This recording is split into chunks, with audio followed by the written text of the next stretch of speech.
चीज़ों को देख रहा हूँ। तो अब रिकॉर्डिंग में मानूर की लिखे हुए कंटेंट का क्रिटिसिज्म आएगा, तलहा का नहीं। अच्छा जी, ये डन यूजफुल क्या है जी? डन सर ये मैंने आपके फर्स्ट 2 क्वेश्चंस का आंसर किया है जो असाइनमेंट के थे, इस वजह से मैंने वो पहले लिख दी है। डन मतलब जो आपने कहा था किसके बारे में पढ़ना है, तो वो मैंने लिखा है कि डन वो हो चुका है। और फिर उसके बाद जो आपने बोला था कि लिंक करना है उन वेबसाइट्स को जो आपको यूजफुल लगे। सर मेरा कंटेंट छोटा है इस वजह से कि मुझे टाइम आज संडे था तो मैं बहुत बिजी थी, लेकिन मैंने कोशिश की है कि थोड़ा सा इंट्रो टाइप हो जाए। कोई बात नहीं जी। मैंने आपको बताया, मैंने जैसे ना देखना था कि आप हेल्पफुल माइंडसेट से लिख रहे हैं कि नहीं, एहसास, एम्पथी। ठीक है, तो हम इसको आगे कंटिन्यू करेंगे। This is not the end कि यहाँ पे बस खत्म हो गया। इंशाल्लाह इस पूरे वीक में इसको बिल्डअप करते जाएंगे। ठीक है, तो आपने रिसर्च कर ली, आपने यूजफुल लिंक्स डाल दी। यूजफुल रीडर के लिए नहीं है ये वो लिंक्स है जो आपको अच्छे लगे थे, ऐसे ही है। मैंने वो वही डाले जो जिनसे मुझे कुछ इन्फॉर्मेशन मिल रही थी, तो एज ए मैं भी तो उस टाइम रीडर ही थी, तो आई गेस ये सबके लिए हेल्पफुल होगा। नहीं, बाज का अपना अंदाज़े बयां बहुत अच्छा लग जाता है, क्योंकि आप जब ये तब होता है जब आप 20-30 लिंक्स खोल के बैठे हों, सबको देख रहे हों। उनमें से एक दो लिंक्स ऐसे होते हैं जो सबसे अच्छे होते हैं। यार जिस तरह इसने समझाया ना, कमाल ही कर गया। वो लिंक फिर आप डालते हैं। अगर आपने देखे 4-5 हैं तो आपको फिर सारे ही अच्छे लग रहे होते हैं। तो लेकिन मैं समझता हूँ कि टाइम की भी किल्लत थी, तो जैसे मैंने कहा कि हम इसको बिल्डअप करेंगे। तो इंशाल्लाह इन लिंक्स को आप, इनके ऊपर जो आप तलहा, आप भी और मानूर आप भी मजीद एक्सप्लोर करें। जितना पढ़ेंगे ना उतना बेहतर है, उतना ठीक ठीक। आपकी रिफाइनमेंट आएगी थॉट में। और थॉट में रिफाइनमेंट भी ऐसे नहीं आई थी, वो ज़बरदस्ती लानी पड़ती है। वो भी हम देखेंगे आहिस्ता आहिस्ता किस तरह। अच्छा जी, पढ़ते हैं अब इसको। मार्टिन significantly to significant-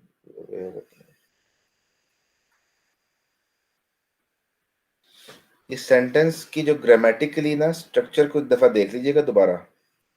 ठीक है, मैं अभी सिर्फ थॉट पे बात करूंगा, इसके एसेंस के ऊपर। ठीक है, क्योंकि द रीज़न इज के मैं, ये जो कोर्स है ये कंटेंट मार्केटिंग का है, तो मैं थॉट पे, एसेंस पे ज़्यादा बात कर रहा हूँ। इंग्लिश की जो छोटी मोटी कोताहियाँ हैं जो बनने से हो जाती हैं, या ग्रामर मिस्टेक्स, या ग्रामर की कुछ बाज़ जगह एडवांस ग्रामर में बाज़ का सेंस नहीं होती कि यार ये किस तरह हैंडल करना है, उन पे मैं कमेंट्री नहीं करूँगा। उसके लिए आप ग्रामरली इंस्टॉल करें, उसको अपने तमाम कंटेंट पीसेस को ग्रामरली से गुजरवाएं। ठीक है, तो सेंटेंस स्ट्रक्चरिंग के ऊपर मैं बात नहीं करूँगा इस हवाले से कि ग्रामर कैसी है, थॉट के ऊपर ज़रूर बात करूँगा। तो मुझे लगता है कि यहाँ बेहतरी चाहिए, ग्रामर के हवाले से देख लीजिएगा। वो किधर है वो सर आप। मैंने प्रूफ रीड नहीं किया था, मैंने देख लिया मेरी क्या मिस्टेक्स हैं, लेकिन मैंने प्रूफ रीड नहीं किया, मैंने बस ये जल्दी जल्दी में लिख दिया था जो लास्ट 15 मिनट्स थे उनमें। कोई बात नहीं जी, मैं अभी बस ये बता रहा हूँ कि ये ना समझिएगा कि लो जी, हसन ने तो चेक ही नहीं की ग्रामर, इसमें तो मसला था। तो मैं डेलिबरेटली ग्रामर पे कमेंट नहीं कर रहा।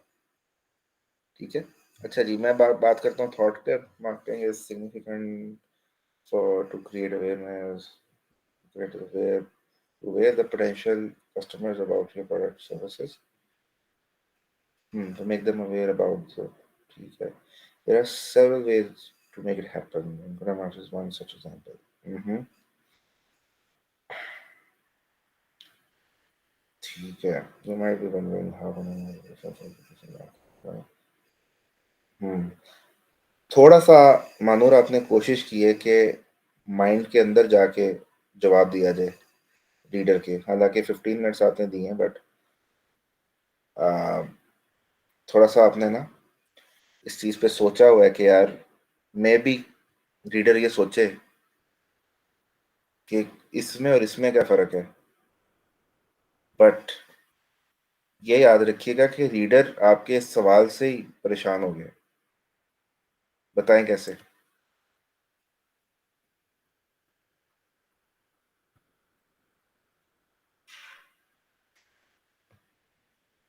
मुझे नहीं पता सर, थोड़ा सा बता दें।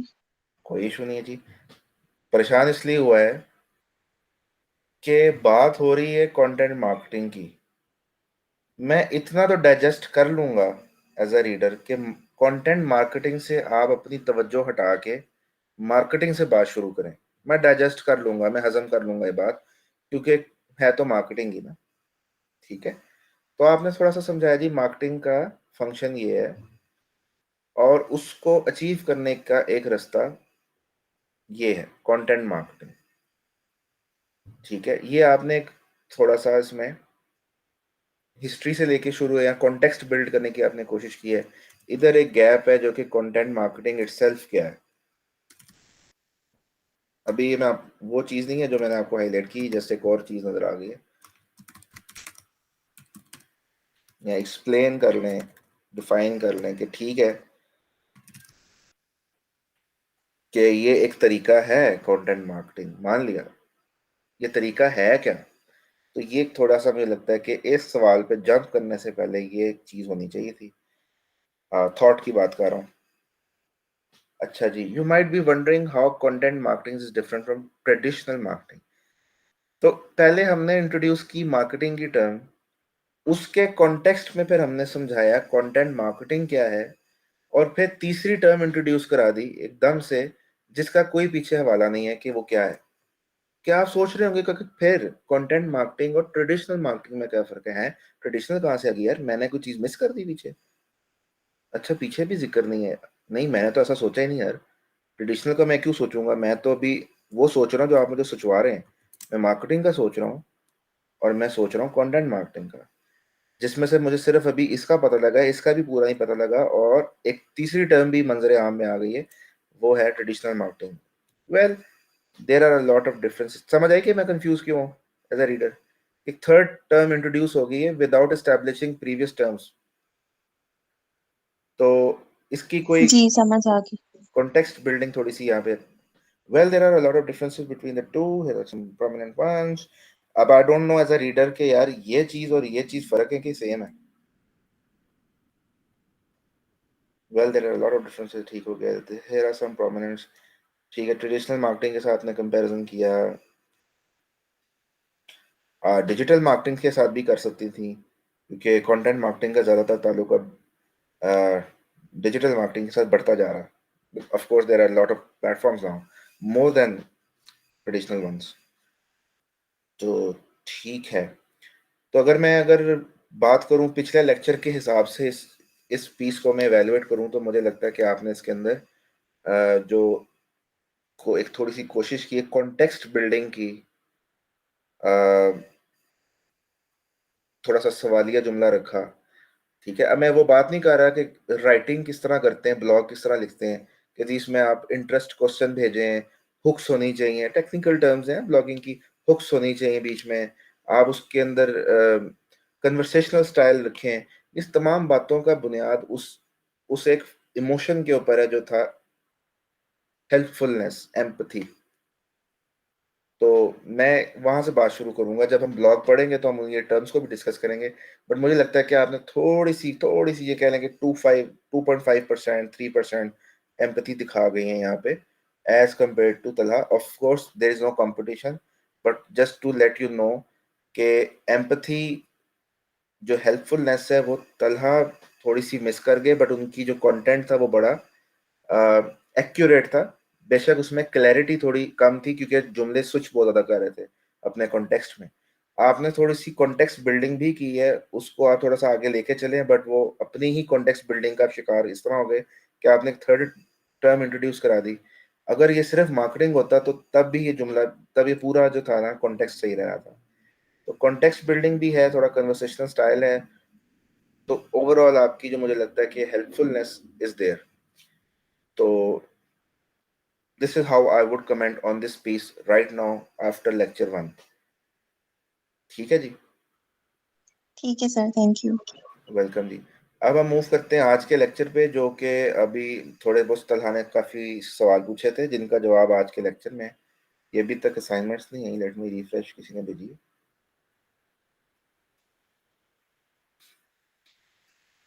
नहीं आई। चलो मैं बंद कर रहा हूँ।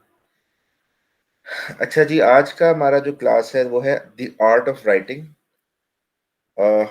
मैंने यहाँ पे सारे आंसर लिखे हुए हैं, नजर आ रही है ना स्क्रीन?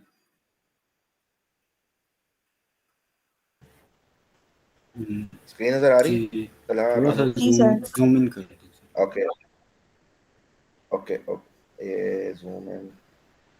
हाँ, ठीक है। ठीक है जी। अच्छा जी, जब हम कहते हैं लिखने का फन, तो आज हमारा क्लास का टॉपिक है लिखने का fun, the art of writing. तो फिर जब बात होती है आर्ट ऑफ राइटिंग, तो राइटिंग को तो बाद में देखेंगे, पहला लफ्ज फन आ गया, आर्ट। ये क्या बुलाया जी? तो मैं थोड़ा सा आपको ट्रिगर्स थोड़ा सा यहाँ पे करूंगा, 3-4 मिनट्स, कि मुझे आप थोड़ा सा एक्सप्लेन करें। आपने बचपन से आर्ट क्लासेस अटेंड की हैं, क्लास 1 से में भी, या उससे पहले भी, मॉन्टेसरी में, आई डोंट नो। तो 1 क्लास से हमारा ताल्लुक है आर्ट क्लास के साथ, और इस तरह के। What is art actually in life? Movies आप देखते हैं, नॉवल, शॉर्ट स्टोरीज पढ़ते हैं, ड्राइंग्स देखते हैं, पेंटिंग्स देखते हैं, आर्किटेक्चर्स देखते हैं। टर्की का आर्किटेक्चर है, इंडिया का वो मुगल आजम, ये वो पता नहीं, डिफरेंट आर्किटेक्चर्स हैं, कासल्स हैं, देर ऑल आर्ट वर्क्स। ठीक है, वो ताजमहल हाथ कटवा दूंगा, ये हो गया, वो हो गया, कि इतना खूबसूरत बना दिया है। तो आर्किटेक्चर में भी आर्ट है, बट टेक्नोलॉजी में आर्ट है या नहीं, यहाँ तक भी हम जाएंगे। तो आर्ट इटसेल्फ आपको क्या समझ आता है, क्या है?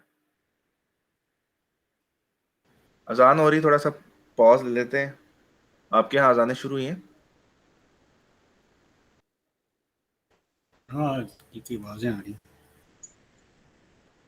अच्छा, अभी मेरी नहीं हुई, दूर हो रही है। बहरहाल, बताएं जी, आर्ट क्या है?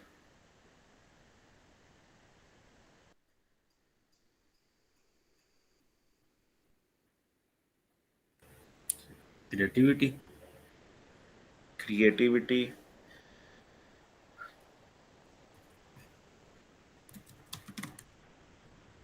अच्छा जी, मंजर आम पे नए नए टर्म्स ना लाया करें, क्योंकि इससे आप खुद फंसते हैं। क्रिएटिविटी में कहूँ वो क्या है? द आर्ट ऑफ राइटिंग में आर्ट के वर्ड को हम देख रहे हैं, और आर्ट में तलहा ने कहा है कि art is creativity.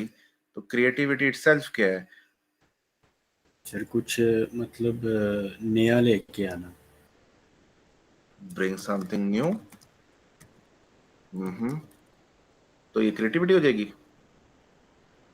I think. कोई एग्जांपल दे सकते हैं?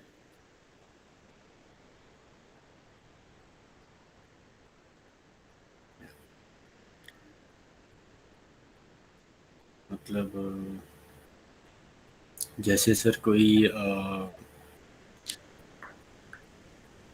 कप होता है, ठीक है, वो घर में हो, मतलब फजूल पड़ा होता है, तो हम उसके अंदर मतलब होता है कि थोड़ा सा वो क्या कहते हैं, वो पत्थर वगैरह डाल दिए, उसको कलर कर दिया और उसको एक आर्टिफिशियल हम क्या कहते हैं दरख्त बना देते हैं, तो उसको एक डेकोरेशन पीस हम बना देते हैं। तो मतलब एक चीज़ से हमने कुछ नया बना लिया और वो थोड़ा सा क्रिएटिव लुक भी आ गई उसकी। क्रिएटिव लुक और पेचीदा करता जा रहा है मारना, क्रिएटिविटी से क्रिएटिव लुक।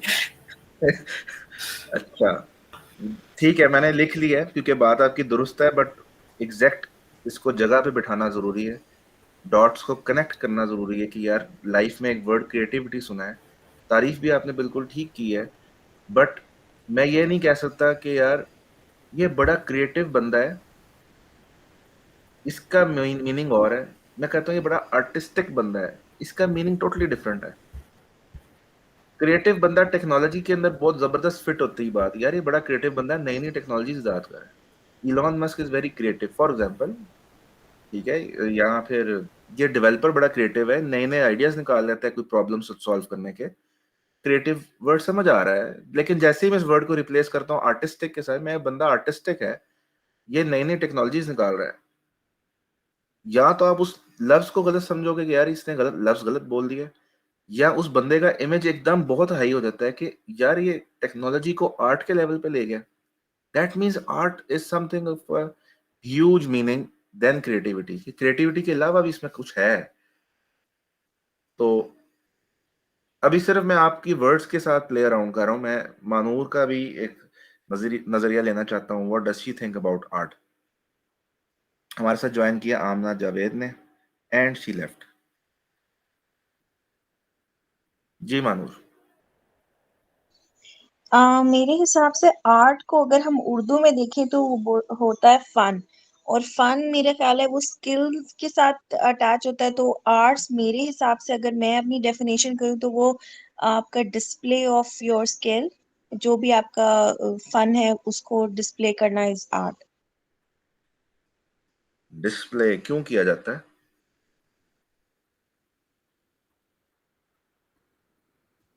अगर मैं बात करूं ब्रिंग समथिंग न्यू, कोई चीज न्यू क्यों बनाई जा रही है? मकसद क्या है बनाने का? मतलब एक एक छोटा सा बच्चा ब्लॉक्स जोड़ के एक चीज बना देता है। क्रिएटिविटी भी कह सकते हैं, आर्ट भी कह सकते हैं, बट उसकी इम्पोर्टेंस लाइफ में उतनी नहीं है जितनी आप एक्चुअल आर्टिस्ट जो हैं उनकी है। एक बच्चा जो कोई चीज बना के जोड़ दे, और एक प्रॉपर प्रोफेशनल आर्टिस्ट जिसको कहते हैं, या मानव आर्टिस्ट, या मशहूर आर्टिस्ट, ठीक है, लियोनार्डो डा विंची की बात कर लें, या वहां से आप किसी पियानिस्ट की बात कर लें जो म्यूजिक निकालता है, बीथोवन की बात कर लें, या इधर से शाहरुख खान की बात कर लें, या वहां से अल पचिनो की बात कर लें जो एक्टिंग करते हैं, उनका उनका क्रिएट की हुई चीज या उनका display of skill is a different, has a different meaning, has a different impact than that child who is making some stuff with building blocks. कोई फर्क है दोनों में? दोनों ही बना रहे हैं, दोनों स्किल का इजहार कर रहे हैं, बट एक आर्ट मेरा है। ख्याल है कि आर्ट जो है उसका ज्यादा ताल्लुक आपसे होता है कि आप को वो खुशी दे रहा है या आपको सेंस ऑफ अकम्पलिशमेंट दे रहा है। अच्छा जी। डिस्प्ले ऑफ स्किल की बात कर रही हूँ कि वो आपके लिए है कि आपको खुशी दे रहा है कि आप अपना फन जो है वो डिस्प्ले करें। ठीक है, ठीक है। तो there is something that is quite closer to my understanding of art. ठीक है, तो let's get to the topic, क्योंकि कुछ वर्ड्स अब आपके जहन में आ गए हैं, उसको सिर्फ रीअरेंज करना है। तो हम बात शुरू करते हैं आर्ट की, कि art is an expression of human efforts. कोई भी इंसानी कोशिश जो होती है उसका एक एक्सप्रेशन होता है। The thing is here to highlight is effort, कि कोई कोशिश होती है लाजमी, जिसको आप स्किल कह रही हैं उसको एफर्ट भी कह सकते हैं। एक मेहनत है। आ, उसका जो एक्सप्रेस करना है, उसका जो इजहार करना है, वो आर्ट है। जैसे नॉवल राइटिंग है, डिफरेंट उसकी फॉर्म्स हैं। कोई शायरी करके इजहार करता है किसी को। देखें, एक शायर इतनी तकलीफ क्यों उठाता है, आखिरी बात मैं करूंगा आगे। एक शायर इतनी तकलीफ क्यों उठाता है कि अल्फाज का इतना केयरफुल और कॉम्प्लेक्स चुनाव करता है, उसमें से फिर एक मतलब निकालता है। वो सीधी बात लिख देता, शायद उसको ज्यादा बेहतर लिखनी आती होगी वहां पे, क्योंकि उस अल्फाज पे उसको बड़ी जबरदस्त कमांड है। शायर है वो, तो एक खाली नॉवल लिख के भी बात, या एक पैराग्राफ लिख के बात कर सकता था। He chose poetry as a medium to express his feelings, what there was in his mind. तो या there is one thing that is subjective experience, उसकी एक चॉइस है। उसको जो तख्लीक करने का जो एक अंदाज है उसका, वो उसकी स्किल है, जिसमें से उसको सेंस ऑफ एकम्पलिशमेंट भी मिलती है, और उसको एक मजा भी आता है कि यार मैंने इस अंदाज से जो किया है ना, ये बहुत जबरदस्त है। बेशक वो किसी और अंदाज में शायद और बेहतर कर सकता था, but that was his own choice. For example, if you are happy, you might say alhamdulillah, but someone else may say hooray, or someone else might even dance. तो बॉडी का एक्सप्रेशन की चॉइस आपकी एक होती है, जिससे आप fulfil महसूस करते हैं कि ये मैंने अपनी इमोशन, अपना ख्याल मुकम्मल तौर पे सेटिस्फाई होके बाहर एक्सप्रेस कर दिए। उस एक्सप्रेशन का एक मसला एक है जो उसको आर्ट बनाने पे मजबूर कर देता है। उस एक्सप्रेशन को खाली चीख भी मारी जा सकती है, कुछ ऐसे चीजें मैं ऐसे अल्फाज आपस में जोड़ दूं जिनका कोई मतलब ही नहीं है, मैंने एक नई चीज बना ली, मुझे शायद वो बोल के मजा भी आया ठीक है, मैंने अपनी कोई जुबान निकाली जीबोगरी, अक्सर वो फेक ही जुबान थी, मैंने अपनी को निकाल ली, वो सारी चीजें उसमें पूरी हो रही होंगी कि यार मैंने एक नई जुबान बनाई है जिसका सिर्फ मुझे पता है और बड़ा मजा आया है, और ये मैं कर सकता हूँ, इस तरह की 6 जुबानें और बना सकता हूँ, और मैं कुछ नया लेके आया हूँ, तो it will still not make it an art because art has something else into it. यार ये मैं बात आपको आहिस्ता आहिस्ता थोड़ी सी और एक्स्टेब्लिश करता जाऊंगा, ये मैं क्यों कह रहा हूँ।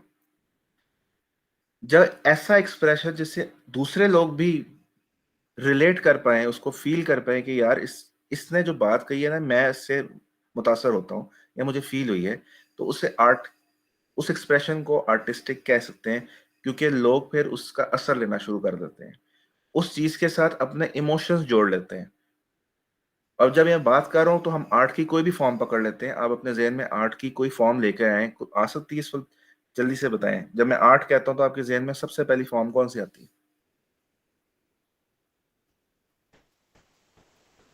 पेंटिंग। पेंटिंग। जी मानूर, आप बताएं।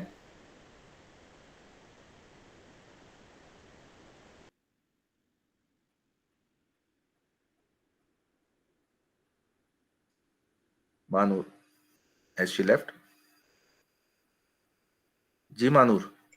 No, sir. Sorry, I was away. जी मैं कह रहा हूँ कि जैसे ही हम आर्ट का वर्ड बोलते हैं तो आपके जहन में कौन सी फॉर्म जहन में आती है आर्ट की?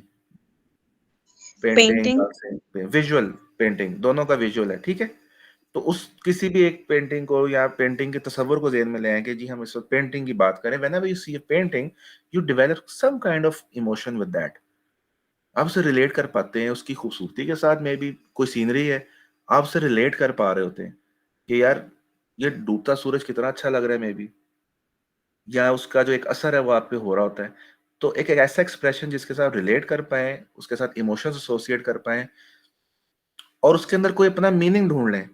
बेशक मे भी शायद उस आर्टिस्ट ने उस डूबते सूरज को इसलिए बनाया कि उसके रंग उसको बहुत अच्छे लग रहे थे कि आसमान एकदम ब्लू से ऑरेंज हो गया, he might like that idea, लेकिन आपने उस इमोशन को सैड फील किया, और अब जब भी आप उस पेंटिंग को देखते हैं उसके अंदर नए नए मतलब ऐड करती रहती हैं। फॉर एग्जाम्पल, आपके कमरे में पेंटिंग लगी है डूबते सूरज की, आपको वो सैड फील बासकत कराती है, ग्लूमी फील कराती है, या कोई, अब इस सैड इमोशन के पीछे हजार मतलब हो सकते हैं, मे बी अचानक से आपको कोई अपने फैमिली के बुजुर्ग याद आ गए जिनके साथ आपकी एसोसिएशन थी, तो आज उस पेंटिंग को सैड की कॉन्टेक्स्ट में एक नया मतलब मिल गया, ठीक है। तो या फिर आज आपका कोई वैसे ही दिन बुरा था, तो वो आप पेंटिंग देखते हैं, कहते हैं ये सूरज डूबता हुआ ना हमेशा ही मनहूस लगता है मुझे, ठीक है, मे बी। तो आप उस इमोशन के साथ नई नई मीनिंग्स जोड़ते रहते हैं। एक तो जो चीज आपने आइडेंटिफाई की इमोशन में, सैडनेस, और उस पीस ऑफ आर्ट के साथ भी आगे बढ़ते हैं। आर्ट जैसे कि मैंने बताया कि एक इन्फ्लुएंस रखता है, आप जब उसको देखते हैं आपके ह्यूमन माइंड के ऊपर असर पड़ता है, और जितना बड़ा असर पड़ेगा उतना ही जबरदस्त आर्ट है वो, जितना ज्यादा स्ट्रॉन्ग इंप्रेशन उसका पड़ेगा, ठीक है। अ, अब यही वो चीज है कि एक बच्चा जब बनाता है कोई ब्लॉक्स का, कोई, आपके घर में अगर बच्चे हैं तो पूरे घर में कहीं ना कहीं ब्लॉक्स बिखरे पड़े होंगे, कोई दो दो जुड़ के, कोई तीन तीन, कोई चार चार, कोई आठ आठ, कोई डिफरेंट शेप्स होंगी, कोई डिफरेंट, मे बी उसने ड्राइंग्स की हो, drawing would be a different exposure for you as compare to the blocks. जब बच्चा ड्राइंग कर देता है that might carry some emotion for you, लेकिन उसके साथ मे बी पूरी की पूरी इंसानियत का मेजोरिटी हिस्सा शायद रिलेट ना कर पाए, हर तबका रिलेट ना कर पाए, एज ग्रुप, हर शहर का, हर मुल्क का, डिफरेंट मूड्स का ना रिलेट कर पाए। तो एक आर्ट वर्क के साथ majority of the human human kind relate कर पाती है, उसमें से इमोशन ढूंढ पाती है, उसको अंदर मीनिंग ऐड कर पाती है, उसका अपने जिंदगी पे असर लेती है। आप कोई मूवी देखते हैं, आप कोई क्या कहते हैं, कोई नॉवल पढ़ लेते हैं, you take an impression of that. ठीक है। और एक और इसकी एक मजबूरी, एक लाचारी भी है आर्ट की। वो ये है कि आर्ट रिक्वायर करता है कि कोई उसको इंटरप्रेट करे। वो जो आप बात कर रही थी ना, display of skill, sense of accomplishment and subjective experience, इसके अंदर एक तीसरी चीज भी है कि आप किसी को दिखा रही होती है, चाहे वो आप खुद को दिखा रही हो या किसी और को, someone needs to interpret that. आपने एक्सप्रेशन, एक इजहार किया अपने इमोशन का, someone needs to read it, see it, listen to it, ताकि उसके मतलब निकले। तो ये बात तो तय है कि जी जी, कोई बोला है? सॉरी सर, वो मेरी Sorry. बेटी थी। कोई कोई बात नहीं जी। अच्छा जी। अजी यहाँ पे तो डेढ़, कोई मेरे ख्याल में आधे सेकंड, आधे मिनट के अंदर अजान होने वाली है। तो I will take that pause. तो 2-4 मिनट वेट कर लेते हैं, ठीक है।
जी अजान हो गई है।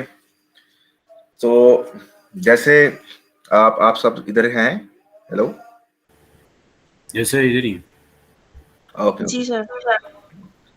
अच्छा जी, जैसे ना तलहा ने कहा था कि bring something new, creation is the part of art. तो all creation involves art. Depend करता है कि उसका इम्पैक्ट कितना है, लोग उससे रिलेट कितना कर पा रहे हैं, ग्लोबली उसका इमोशन अपील है या नहीं है। तो वो जो बच्चा छोटी सी ड्राइंग बनाता है वो भी आर्ट है। वो जो चीजें जोड़ता है वो भी आर्ट है। पेरेंट्स को नजर आएगा शायद उसके, शायद किसी और को नजर ना आए, शायद किसी किसी को भी नजर ना आए। ठीक है। आर्ट है वो, बिकॉज इट इन्वॉल्व्स क्रिएशन। उसकी इमोशनल अपील भी है, बट उसका इम्पैक्ट उतना ज्यादा नहीं है, उसका ह्यूमन माइंड पे इम्प्रेशन उतना स्ट्रांग नहीं है कि वो किसी की शायद सोच बदल दे या तक उसकी लाइफ का पैटर्न बदल दे। ठीक है, यहाँ तक आप साथ है मेरे? जी जी। जी सर। ओके।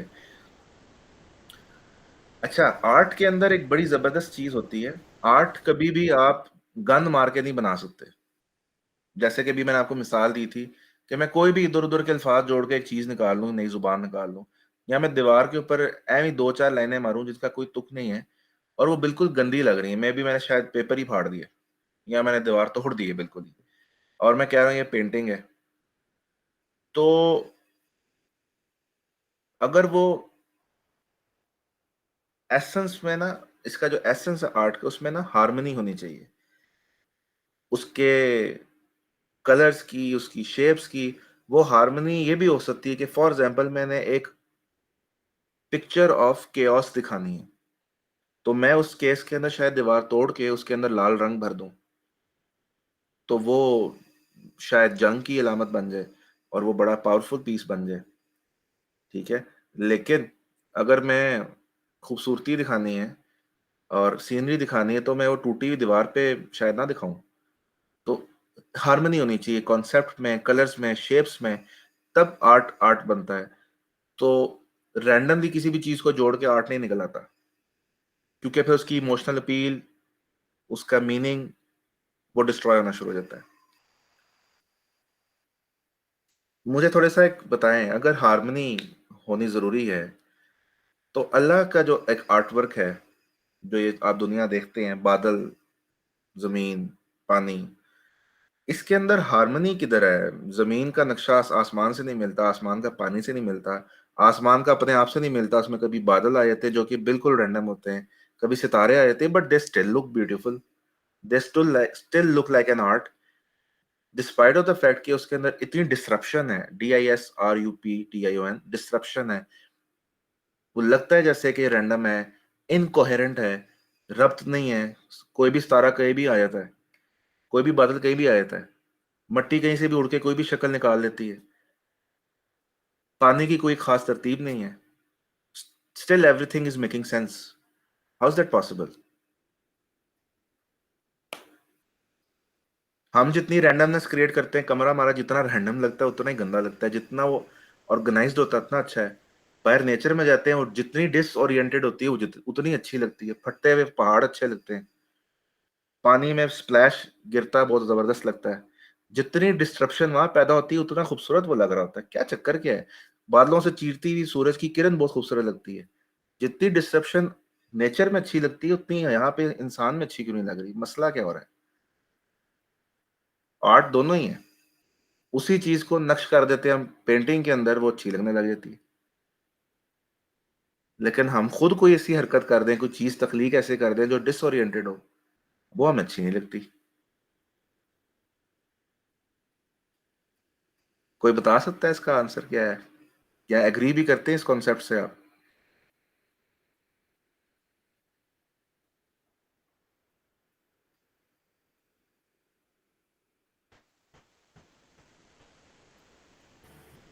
मैं एग्री करती हूँ इस कॉन्सेप्ट से।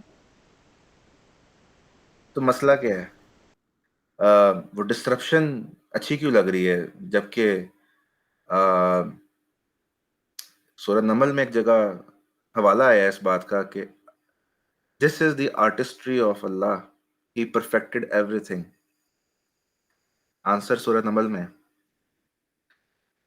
अल्लाह कहता है कि मैं आर्टिस्ट्री मेरी ये है कि मैंने हर चीज को परफेक्ट बनाया है।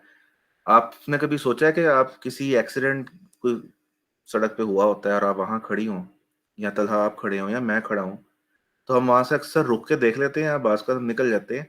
हमें लगता है वो एक्सीडेंट है। It's not accident, it's by design. Allah की किताब में एक्सीडेंट्स नहीं है, इट्स ऑल डिजाइंड। जो सितारे हमें बेतरतीब नजर आते हैं, अल्लाह ने उनके बारे में सूरह रहमान में, कुरान में कहा है कि ये सूरज और चांद एक हिसाब मुकर्रर से चल रहे हैं। It's moving with precise calculation.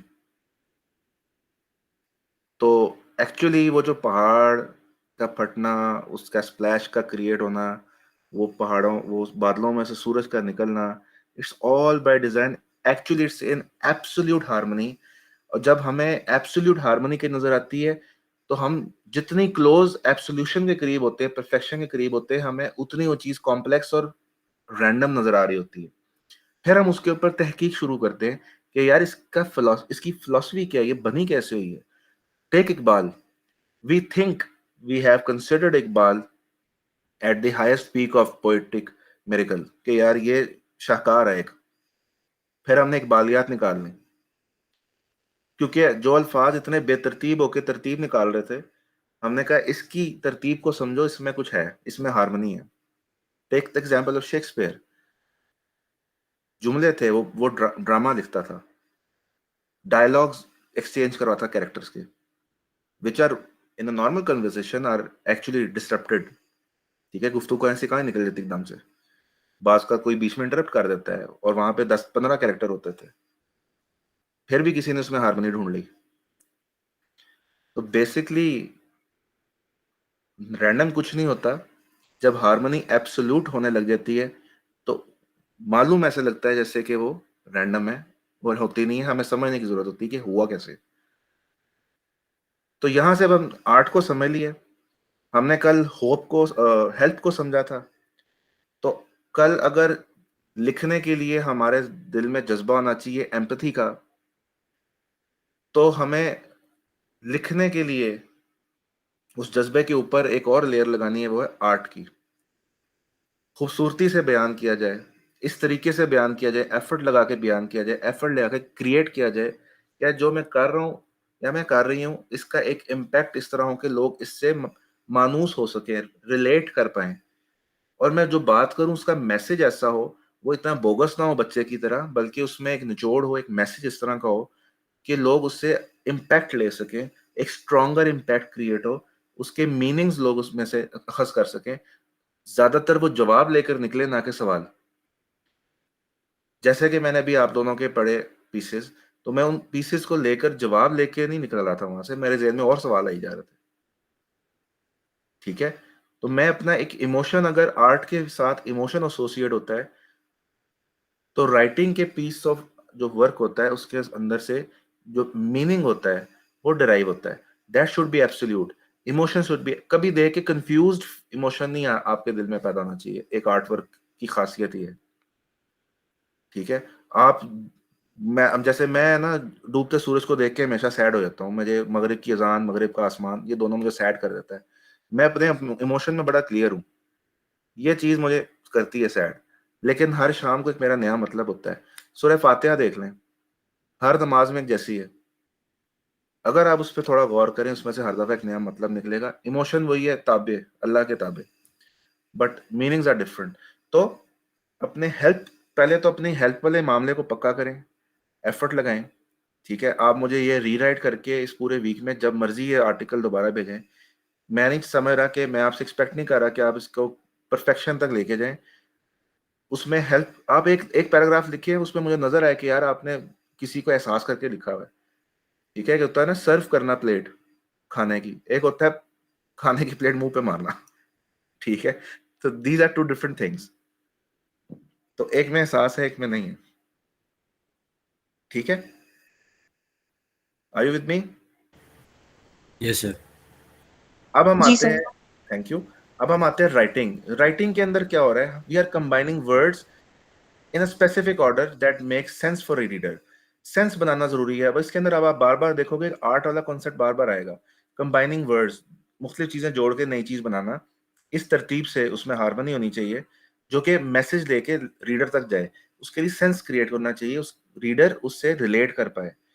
इसे राइटिंग कहते हैं, यानी कि writing is an act of art, is a product of art. ठीक है, तो अब आर्ट को अब अपने ज़हन नशी कर लीजिएगा, ताकि हम आगे चीज़ों को ना मजीद डेवलप कर सकें।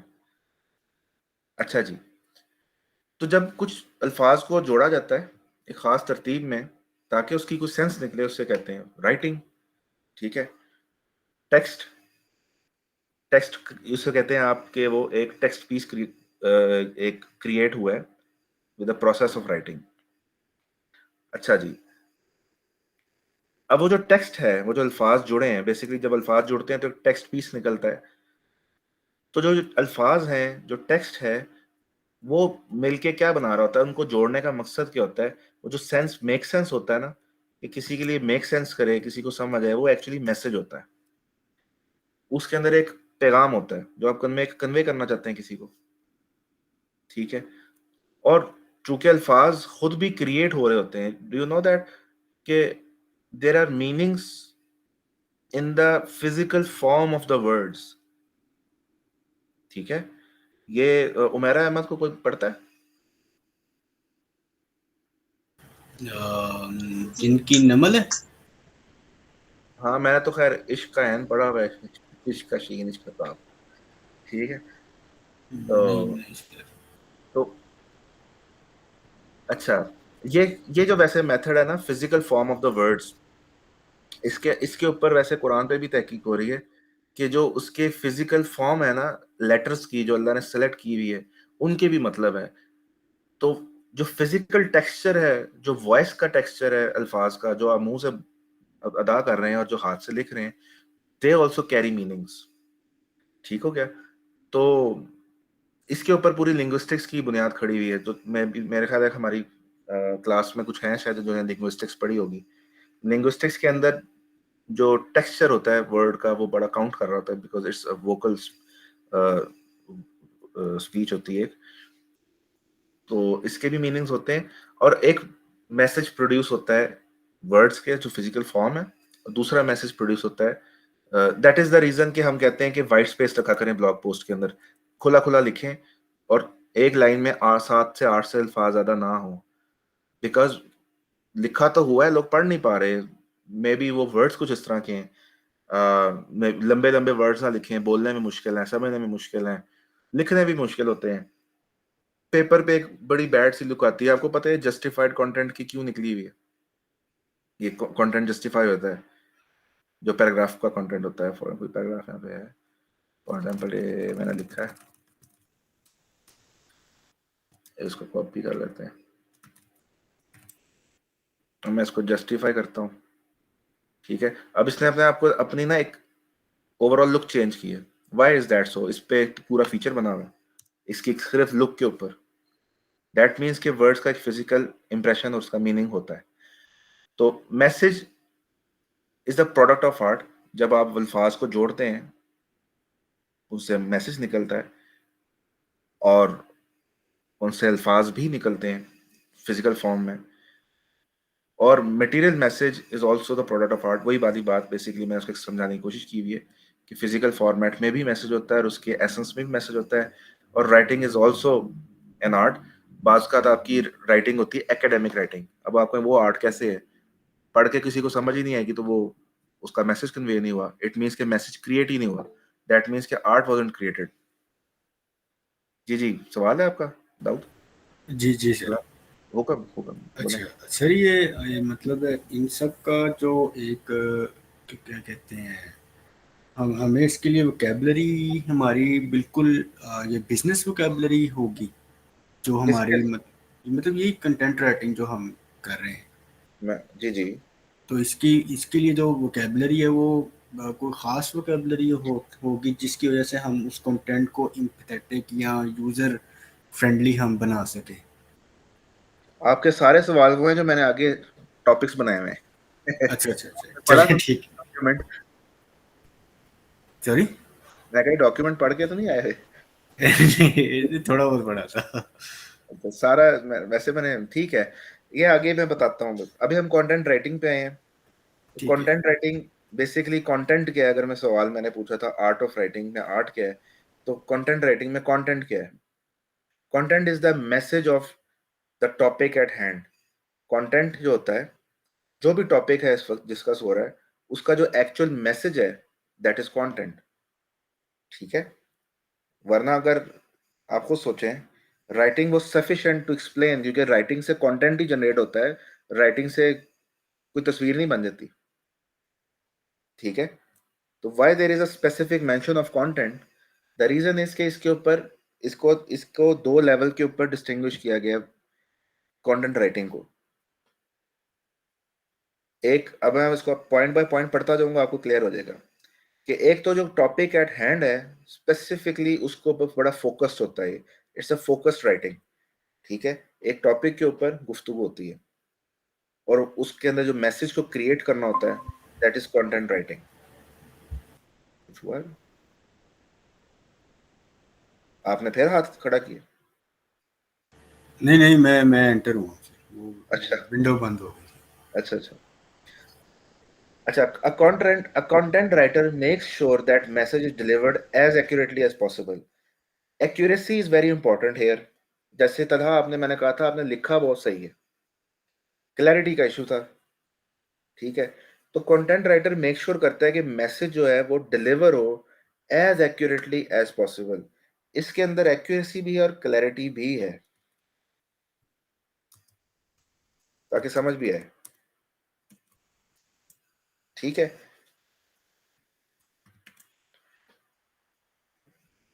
तो राइटर का काम सिर्फ अल्फाज नहीं होता, आप खाली नोटपैड पे लिख के दे दें। बहुत ज्यादा किरदार कंटेंट राइटिंग में इस चीज का बहुत ज्यादा किरदार होता है। जो फिजिकल फॉर्मेट है ना, अल्फाज का, जो अल्फाज के मजमूए का, पूरे टेक्स्ट पीस का जो फॉर्मेट है, दैट काउंट्स। जिसके अंदर हेडिंग आ जाती हैं, लिस्ट आ जाती हैं, बाज़ का समझाने के लिए तस्वीर लगा देते हैं कोई, उसके अंदर पैराग्राफिंग आ जाती है कि लिखना कैसे, सेंटेंस स्ट्रक्चरिंग आ जाती है, कॉमा स्पेसिस आ जाती हैं। तो बेसिकली जो उसका फिजिकल फॉर्मेट है वो बहुत मायने रखता है। अच्छा जी, it is different from creative writing. किस तरह? The reader of a text written by content writer, content writer से जो लिखा हुआ जो टेक्स्ट होता है, it is mostly engage in a, जो रीडर होता है वो एंगेज होता है बिजनेस ट्रांजैक्शन के लिए, either B to C B to B. एक रीडर कंटेंट राइटर का लिखा हुआ इसलिए पढ़ रहा होता है क्योंकि उसका कोई ना कोई बिजनेस से ताल्लुक है, बिजनेस की किसी भी फील्ड से ताल्लुक है, B to B B to C, या वो कुछ खरीदना चाह रहा है, कुछ, या वो कुछ करना चाह रहा है, या कुछ सर्विसेज देना चाह रहा है, या वो सीखना चाह रहा है। इन एनी वे उसका बिजनेस के साथ बड़ा गहरा ताल्लुक होता है एक कंटेंट राइटर के लिखे हुए टेक्स्ट का, और उसका रीडर भी उसी चीज के लिए उसके साथ एंगेज होता है। उसके बरक्स एक रीडर क्रिएटिव राइटर का जो होता है, क्रिएटिव राइटर फॉर एग्जाम्पल, मेरा एमएल ले लें आप अपने जेहन में, उसका जो रीडर है वो आर्ट, जो खुद एक आर्ट पीस है, उसके साथ वो मुंसलिक होता है। उसका कोई पर्टिकुलर मकसद नहीं होता कि इस चीज को पढ़ के मैंने ये काम करना है। कंटेंट राइटर मकसद लेके आता है, गोल लेकर आता है, और उसका पढ़ने वाला रीडर भी एक गोल लेकर आता है कि मैंने इसको पढ़ के ये चीज अचीव करनी है। क्रिएटिव राइटर क्या कोई गोल नहीं होता, वो लिखता है बस, पढ़ना है पढ़ो, नहीं पढ़ना ना पढ़ो, मुझे कोई फर्क नहीं पड़ता, ठीक है मैंने लिख दिए। तो उसका आर्ट इटसेल्फ के साथ ताल्लुक ज्यादा होता है, इसका राइटर का भी और उसके रीडर का भी। एक इमोशनल अपील होती है उसके लिखे हुए में, वो शायद अपनी इमोशन सेटिस्फाई करना होता है, लेकिन वो कोई ऑब्जेक्टिव लेके नहीं आता। कंटेंट राइटिंग आज के सर दौर में, थोड़ी सी स्क्रीन को आप जूम इन कर देंगे प्लीज, मुश्किल ओके, हो। इसके बाद 200 है, ये आ रहा है नजर? जी। ओके, तो ये यहाँ तक बात समझ आइए जी। कंटेंट और क्रिएटिव राइटिंग में क्या फर्क है?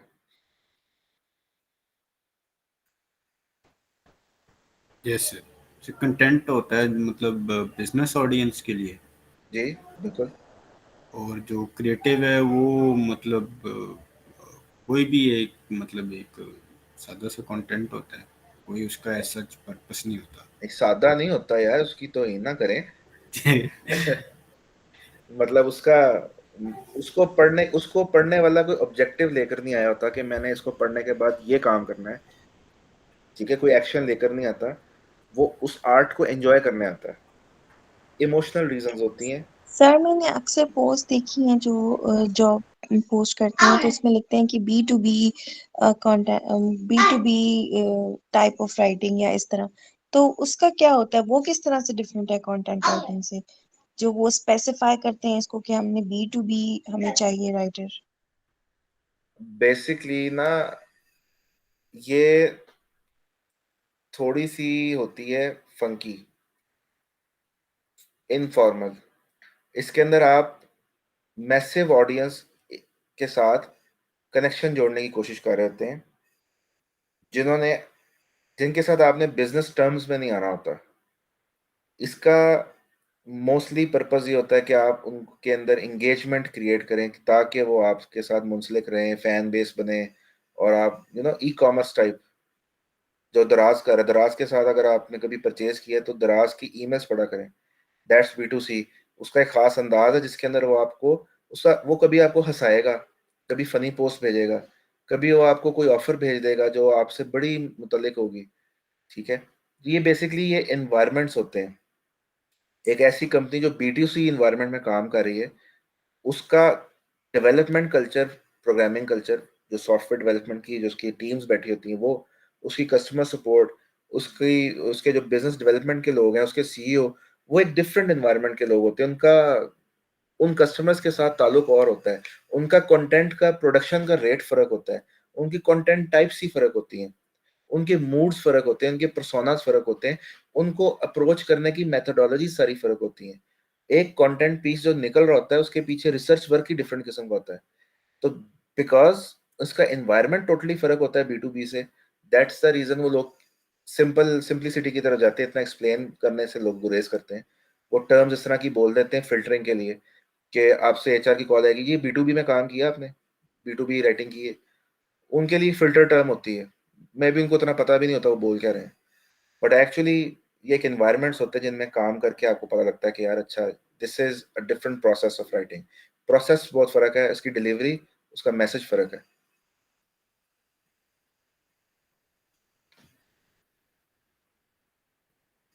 वो हम पढ़ेंगे भी।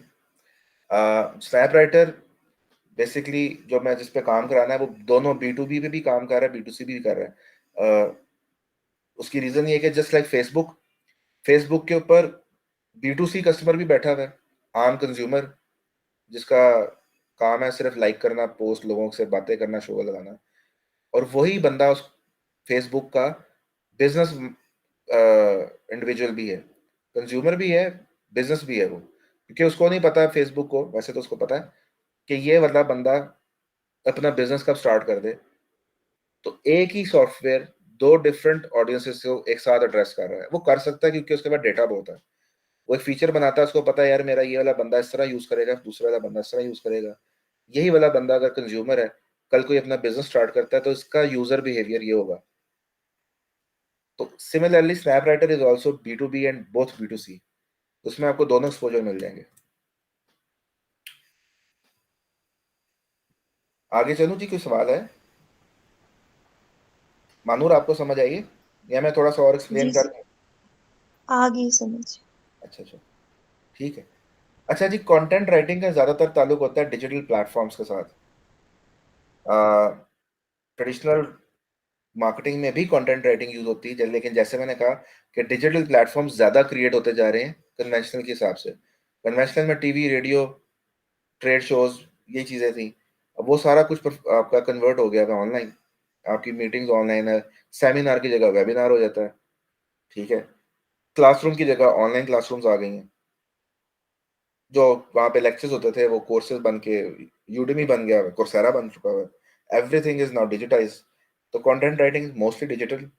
क्रिएटिव राइटिंग थोड़ी सी वास्ट है, वो प्लेटफॉर्म स्पेसिफिक नहीं है, वो किताबें भी छाप रहे हैं, वो ऑनलाइन भी लिख रहे हैं। तो इसकी एक कोई प्लेटफॉर्म नहीं है। क्रिएटिव राइटिंग थोड़ी सी आज़ाद किस्म की होती है। तो अगर मैं सम अप करूं क्रिएटिव कंटेंट राइटिंग के बारे में, तो जो कंटेंट राइटर जो टेक्स्ट लिखता है, एक कंटेंट राइटर यानी कि आप लोग जो टेक्स्ट लिखेंगे, वो 90% बिजनेस कंसर्न्स को एड्रेस कर रहा होगा, सिर्फ 10% आर्टिस्टिक के कंसर्न्स को। आर्टिस्टिक कंसर्न्स क्यों?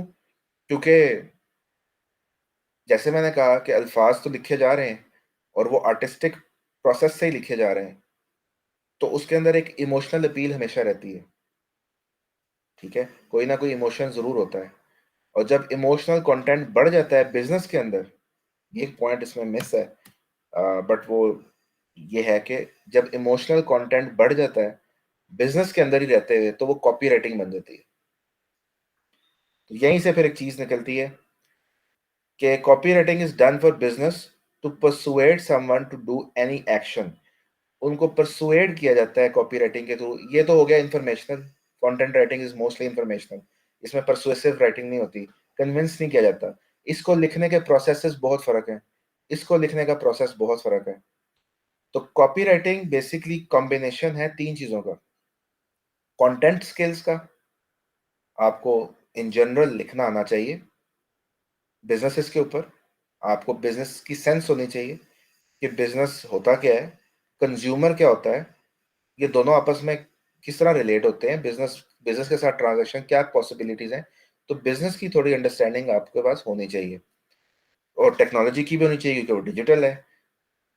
तो ये सेंस जब आपके पास होती है, आपके पास लिखने का फन है, you can write long pieces, तो आपके पास थोड़ी क्रिएटिव राइटिंग भी होनी चाहिए, आपके पास इमोशनल अपील होनी चाहिए, ठीक है, और आपके पास सेल्स टेक्निक्स भी होनी चाहिए। Sales, creative and content skills जब जुड़ती हैं तो फिर एक कॉपी राइटिंग बनती है। It is a highly advance skill. यूं समझ लें कि चलता फिरता सेल्समैन आप हैं। आपका कंटेंट पीस जहां जाएगा वो as a sales person sell कर रहा होगा, ठीक है। तो टेक्सचुअल टेक्स्ट फॉर्मेट में एम्बॉडीड सेल्स पर्सन कह लें।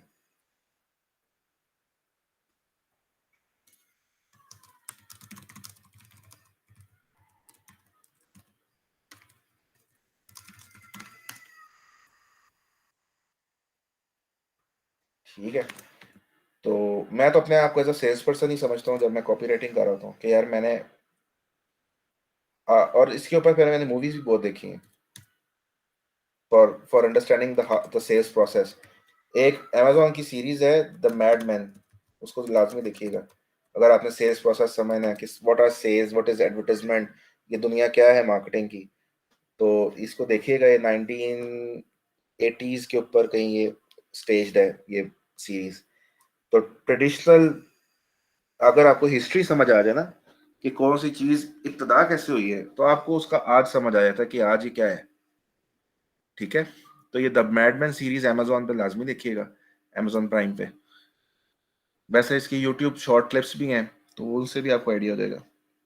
तो कॉपी राइटिंग को मजीद हम समझेंगे जब हम कॉपी राइटिंग के आर्टिफैक्ट्स क्रिएट करेंगे जिसके अंदर इन्वॉल्व होते हैं landing pages, emails, social media, advertisement text. तो वहां पे हम इसको ज़्यादा एक्सप्लोर करेंगे। आपके कंटेंट के अंदर भी थोड़ी थोड़ी, जैसे मैंने कहा था कि 10% आर्ट होता है, तो हम उधर भी देखेंगे कि क्या शक्ल है। तो जैसे मैंने आपको बताया था कि हमारा जो गूगल क्लासरूम के ऊपर जो बना हुआ कोर्स मैंने दिखाया था, में डिफरेंट आर्टिफैक्ट्स हैं, ब्लॉग पोस्ट, फलाना, ईमेल वगैरह, तो उसमें हम देखेंगे। यहाँ तक तो हो गया हमारा copy writing, content writing, writing in general और आर्ट। तो अब मैं ज़रा आपको थोड़ा सा, मैं आपका यहाँ पे थोड़ी तवज्जो चाहूँगा। मुझे आपसे ये जानना है कि मुझे एक तरतीब बता सकते हैं कि आपका बाइंग डिसीजन कब होता है? उसका प्रोसेस क्या है? शुरू कैसे होते हैं आप? आपके ज़हन में पहला ख़्याल क्या आता है या पहला इमोशन कब आता है? क्या आप स्पॉन्टेनियस बायर हैं, इम्पल्स बायर जिसको कहते हैं, या कोई चीज़ आपके ज़हन में पहले से चल रही होती है वहाँ कोई 2-4 महीने पहले से, and then you suddenly buy something? What's the buying journey?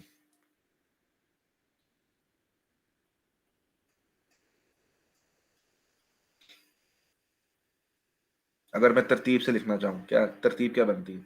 कि एक बायर पहले नीड होती है। नीड नीड होती है। अच्छा, नीड यानी आप कह रही हैं कि कैपिटल एन,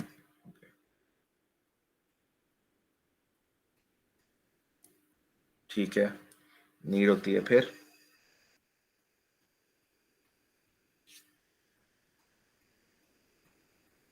फिर उसके बेनिफिट्स और उसके बारे में थोड़ी डिस्क्रिप्शन। मतलब मुझे आपने भी, मतलब उस चीज के जो, मतलब हमें एक चीज की जरूरत है तो हम उसके बारे में पहले थोड़ा सा करेंगे कि इसके क्या बेनिफिट्स हैं और क्या नहीं है। मतलब एक चीज अगर हमें नीड है तो हमने किस ब्रांड का लेना है, हम डिफरेंट ब्रांड्स के प्रोज एंड कॉन्स देखेंगे। तो I guess description about the product. अच्छा, फिर क्या करेंगे? ब्रांड का पता लग गया, उसमें से आपने प्रोडक्ट भी आइडेंटिफाई कर ली, फिर आपने उसके बेनिफिट्स देखे। अच्छा, ये वाली इस ब्रांड की ये प्रोडक्ट है। यूजुअली इसका रिवर्स साइकिल होता है। आप पहले नीड होती है तो प्रोडक्ट ढूंढते हैं, प्रोडक्ट से आपको ब्रांड का पता लगता है, फिर आप बेनिफिट्स वगैरह भी देखते हैं साथ। फिर क्या होता है? फिर कन्विंस होते हैं। कन्विंस होते हैं। किस चीज से कन्विंस होते हैं? बेनिफिट्स के? लेने के हाँ जी, इसके बेनिफिट्स पढ़ के, इसके बारे में डिस्क्रिप्शन पढ़ के फिर हम कन्विंस होते हैं कि हमने ये लेना है प्रोडक्ट और ये हमारे किस तरह यूज हो सकता है। तो प्राइसिंग का कोई किरदार है इसमें? यस, प्राइसिंग, वो तो फिर सबसे पहले देखते हैं। अच्छा, सबसे पहले मतलब कितनी पहले? कहाँ लिखूं मैं? मेरे ख्याल में नीड के बाद, क्योंकि प्राइसिंग जो है वो देख के फिर डिसाइड करते हैं कि आगे देखना भी है प्रोडक्ट या नहीं। तो फॉर एग्जांपल, आपके घर में एसी है, यूज किया है, कूलर है, या कोई भी एयर जी। कंडीशनिंग सिस्टम लगा हुआ है, ठीक है। अगर मैं वो शदीद गर्मियों के मौसम में वो एसी में आपका उधार ले जाऊं, अब एसी नहीं है आपके पास, वापस भी नहीं मांग सकती, अब आपने नया खरीदना है, नीड तो बड़ी शदीद है, पैसे भी खर्च करने पड़ेंगे क्योंकि ये अनअवॉइडेबल नीड है। तो उसके बाद फिर आप क्या करेंगे? एसी खरीदना है, हर दिन गुजारना मुश्किल हो रहा है, शदीद गर्मी,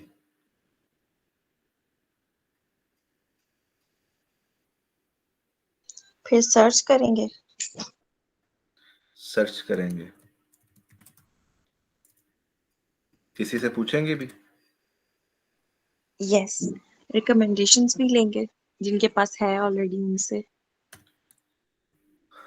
फिर वो क्या कहेंगे आपके पास? अच्छा चलो छोड़े, वो क्या कहेंगे, बहुत कुछ कहते हैं, आप क्या फिर क्या करेंगे? वो आगे एक रिकमेंडेशन दो चार आ गई, मित्सुबिशी का ले लें, डॉलन्स का ले लें, हायर का ले लें, वो ग्री का ले लें, सब ने अपनी अपनी तारीफें की, ये भी अच्छा है वो भी अच्छा है, या तुम्हारे कमरे से ना वैसे 1.5 टन अच्छा लगेगा, हमारा 1 टन से गुजारा नहीं होना, तो आपको स्पेसिफिकेशन भी दे दी इसने, ठीक है। सर्च भी आपने फिर उस हिसाब से दोबारा किया, because this cycle repeats. When you ask people, you go for the search hunt again, and then what do you do then?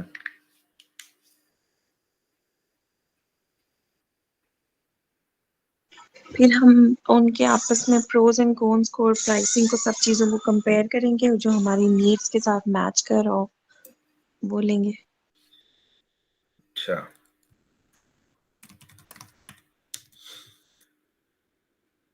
ठीक है, प्रोडक्ट कंपैरिजन करेंगे, फिर आपने एक प्रोडक्ट ढूंढ लिया, उसके बेनिफिट्स आपके सामने आ गए,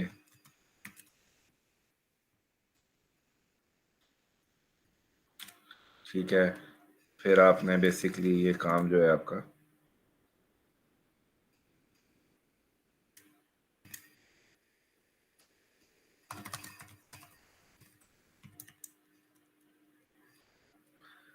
सर्च किधर किधर करेंगे? मार्केट विजिट करेंगे? किस तरह सर्च किस तरह? ऑनलाइन, सबसे पहले ऑनलाइन करेंगे क्योंकि वो इजीएस्ट है, उसके बाद फिर फिजिकल शॉप्स में जाके देखेंगे। मेरा ख्याल है तलहा ने इतना खरीद लिया चीजों को, कहते हैं मैं क्या बताऊं यार, किस तरह मैं नहीं खरीदता हूँ। नहीं नहीं तलहा नहीं नहीं, चुप जैसे क्यों वो है आप? बात कर रही है, मैं सुन रहा हूँ। मैं भी सुन रहा हूँ। काफी हद तक मैं एग्री करता हूँ इस चीज से। जी ठीक है, जी। अच्छा, तो आप कह रही हैं ऑनलाइन किधर सर्च करेंगे?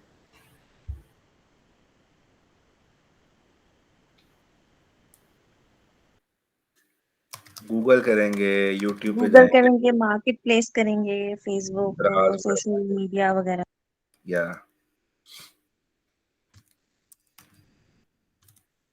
द्राज टाइप इधर उधर, OLX फलाना ढिमकाना, ठीक है, इतनी सारी ऑप्शंस हैं आपके पास। प्रोडक्ट कंपैरिजन करेंगे, प्रोडक्ट आइडेंटिफाई कर लेंगे कि यार ये वाली लेनी है, ठीक है। फिर आप उसके बारे में मजीद पढ़ेंगे कि अच्छा यार ये वाली प्रोडक्ट है जो मेरे मतलब की है, मैं ज़रा मजीद इसके बारे में रिव्यूज़ देख लूँ कि लोगों के इसके स्पेसिफिकली रिव्यूज़ क्या हैं, ठीक है। और बाकियों की भी देखेंगे आप reviews, of course product comparison में रिव्यूज़ का पार्ट है, जिसके अंदर फिर आप ये सब कुछ करने के बाद प्रोडक्ट आइडेंटिफाई करते हैं ये वाली लेनी है, उसके बारे में लर्न अबाउट प्राइसिंग के बारे में देखते हैं, ठीक है। फिर आप उसकी लर्न अबाउट एक्चुअली आप उसकी वो क्या कहते हैं शिपमेंट के बारे में देखते हैं कि मुझे किस तरह पहुंचेगी, या मैंने जाना है या मैंने लाना है। लॉजिस्टिक्स के बारे में देखते हैं आप, ठीक है। और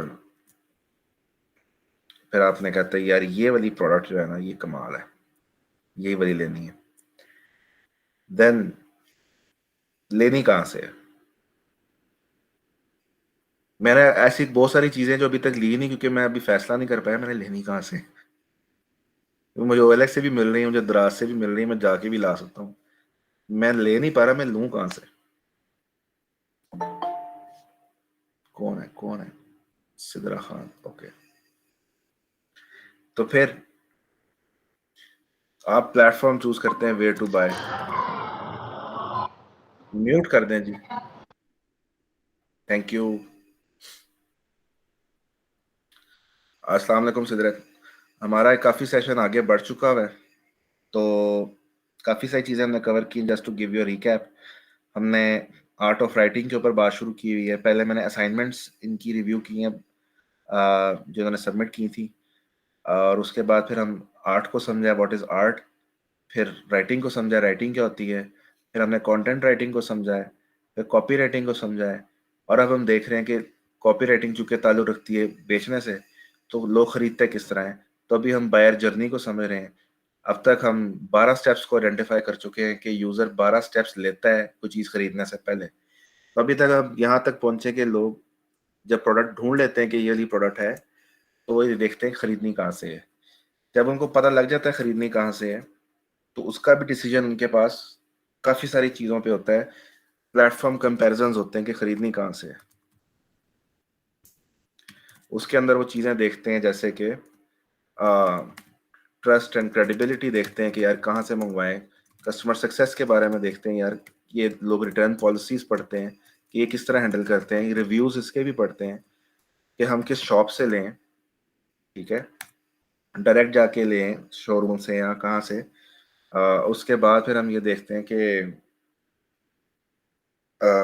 पेमेंट मेथड्स क्या हैं, पे किस तरह करना है। बात का हम पेमेंट मेथड्स के अंदर भी फंस जाते हैं कि इंस्टॉलमेंट्स वाला फीचर है या नहीं है, वन टाइम पे करना है, कोई डिस्काउंट्स है कि नहीं है, बल्क बाय करूँ 3 ऐसी दूँ तो क्या होगा। एंड देन फाइनली यू, अभी भी आपने पे नहीं किया, ठीक है, अभी भी आपने पे नहीं किया। जब तक आप पे नहीं करते तब तक आप कस्टमर नहीं बने। तो ये सारे डिसीजंस लेने के बाद जब आप फाइनली पे कर देते हैं परचेज, आपका बायर जर्नी वहां पे खत्म हो जाता है। लेकिन ये सिर्फ वहम है। यू अप्लाई फॉर रिफंड, आपको चीज पसंद नहीं आई, या return, exchange, there are chances that they might lose the customer, there are chances that you might not like the product। चीज टूटी हुई आई थी, लेनी नहीं। अब इनकी तो पॉलिसी बड़ी गंदी है। तो द थिंग इज कि बायर जर्नी जहां से शुरू हुआ है और जहां खत्म हो रहा है, इन तमाम के तमाम 15 स्टेजेस हैं ये बेसिकली। कुछ हो सकता है कि हमने रिपीट की हो, कुछ हो सकता है हमने कम लिखी हो, ज्यादा लिखी हो। मान लीजिए कि 15 स्टेजेस हैं, 15 की 15 स्टेजेस के ऊपर कंटेंट लिखा जाता है डिफरेंट इंटरेस्ट्स के लिए। नीड है तो सबसे पहले आपको, बाज का नीड में भी बड़ी सारी चीजें हैं। You are not aware that you have a problem, you are aware of the problem. ये भी एक मसला होता है कि आपको पता ही नहीं आपके साथ मसला है। मसला है क्या, ठीक है। कि फॉर एग्जाम्पल ये बहुत ज़्यादा होता है, माओ के साथ बहुत ज़्यादा होता है कि बच्चे जो होते हैं छोटे छोटे बेबीज, उनके वो ना बाज़ का उनके जिस्म पे दाने निकल आते हैं। अब माँ को पता नहीं लग रहा कि क्यों निकल रहे हैं, उस हमारी दूध का मसला है, दूध चेंज कराई जा रही है।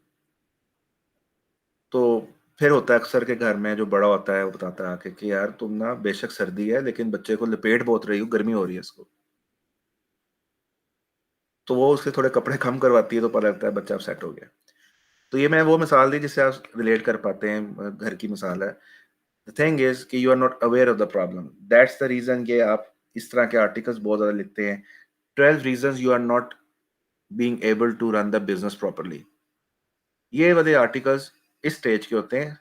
1A के need is the first stage, part A कि you are not aware of the problem, आपको प्रॉब्लम्स का बताया जाता है।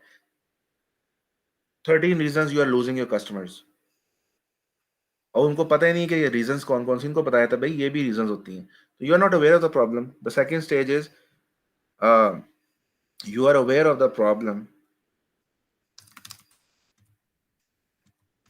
You are not aware of the solution, पता नहीं इसका हल क्या है। पता है कि यार फॉर एग्जाम्पल मुझे गर्मी लग रही है, बट आपको सोल्यूशन अभी नहीं पता कि सोल्यूशन क्या है। You are aware of the solution, आपको पता है एसी लेना है, नॉट द प्रोडक्ट। आपको प्रोडक्ट का नहीं पता यार मैं कौन सी प्रोडक्ट लूँ, कहाँ से लूँ, या ब्रांड कह लें। प्रोडक्ट का तो पता है यार, solution is AC, but brand कौन सा आना चाहिए। You are aware of the brand, ठीक है। अब ब्रांड्स के अंदर you are aware of the brands, but not you की बजाय ना कस्टमर कर लेते हैं ताकि थोड़ा सा मजा आ जाए।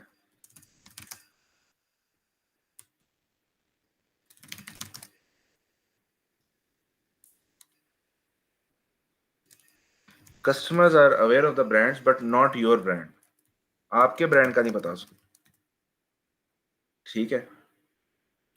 तो इसके भी आगे स्टेजेस होती हैं। Customers are aware of your brand but not your product, कि ये वाला प्रोडक्ट जो है हमारी नीड को भी एड्रेस कर रहा है, ठीक है। अब आपको पता है पैनासोनिक क्या चीज है, पैनासोनिक किस चीज का ब्रांड है?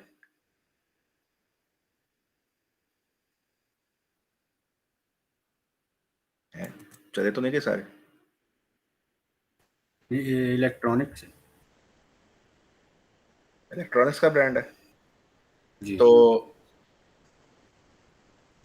आपको साइकिल चाहिए थी, मुझे साइकिल चाहिए थी।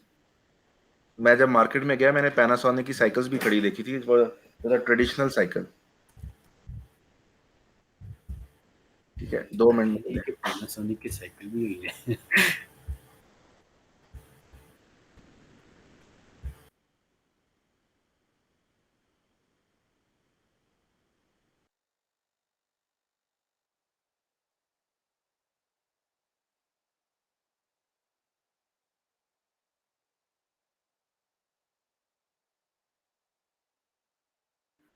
जी।